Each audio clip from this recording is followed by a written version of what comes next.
আসসালামু আলাইকুম। এটিএন বাংলা সংবাদে সবাইকে স্বাগত জানাচ্ছি মার্জিয়া মীরা। আজ থেকে ভাড়া বাড়ানো হয়েছে ট্রেনের। রুট ভেদে 7 থেকে 9% হারে বাড়তি ভাড়া গুনতে হবে যাত্রীদের। কন্টেইনার পরিবহনের ভাড়াও বাড়ছে। এর আগে 101 থেকে 250 কিলোমিটার ভ্রমণে 20%, 251 থেকে 400 কিলোমিটার ভ্রমণে 25% এবং এর বেশি দূরত্বের জন্য 30% ছাড় পেতেন যাত্রীরা।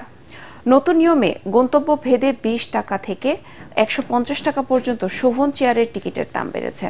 এসি চেয়ারের দাম সর্বোচ্চ 300 এবং কেবিনের ভাড়া 400 টাকা পর্যন্ত বেড়েছে।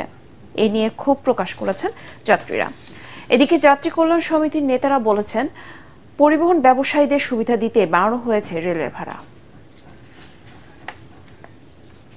চুয়াডাঙ্গা ও যশোর সহ দেশের দক্ষিণ পশ্চিম উপকূলীয় এলাকা সহ দেশের বেশিরভাগ এলাকায় আজও তাপপ্রবাহ অব্যাহত থাকবে বলে জানিয়েছে আবহাওয়া অধিদপ্তর।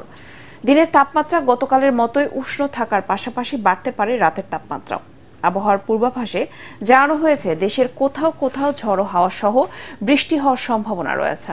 সেই সঙ্গে কোনো কোনো জেলায় শিলাবৃষ্টিও হতে পারে। বৃষ্টির কারণে তাৎক্ষণিকভাবে সংশ্লিষ্ট এলাকায় তাপমাত্রা কিছুটা কমলেও তা বেশিক্ষণ স্থায়ী হবে না।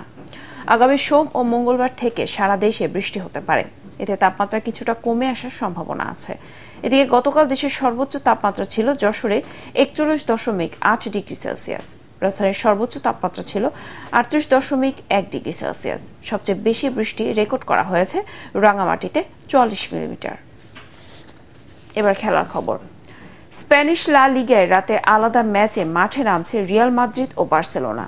কাদিজের বিপক্ষে খেলবে ভিনিসিয়াস জুনিয়ররা।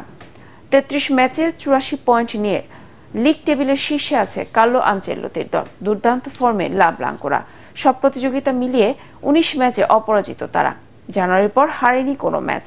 রাত 8:15টার মাঠে নামবে তারা। অন্যদিকে বার্সেলোনা খেলবে জিরোনার বিপক্ষে। শীর্ষে থাকা মাদ্রিদের চেয়ে 11 পয়েন্টে পিছিয়ে জাভি হার্নান্দেজের দল, আর জিরোনার চেয়ে এগিয়ে মাত্র 2 পয়েন্টে। দু দলের প্রথম দেখায় হেরে যায় বার্সেলোনা। তাই কাতালানদের জন্য লড়াইটা প্রতিশোধের। রাত 10:30টায় মাঠে নামবে দু দল। পরবর্তী সংবাদ দেখার আমন্ত্রণ জানিয়ে এখনকার মতো শেষ করছি। এটিএন বাংলা সংবাদ ইউটিউবে দেখতে ব্রাউজ করুন, youtube/ATN বাংলা। ধন্যবাদ সবাইকে।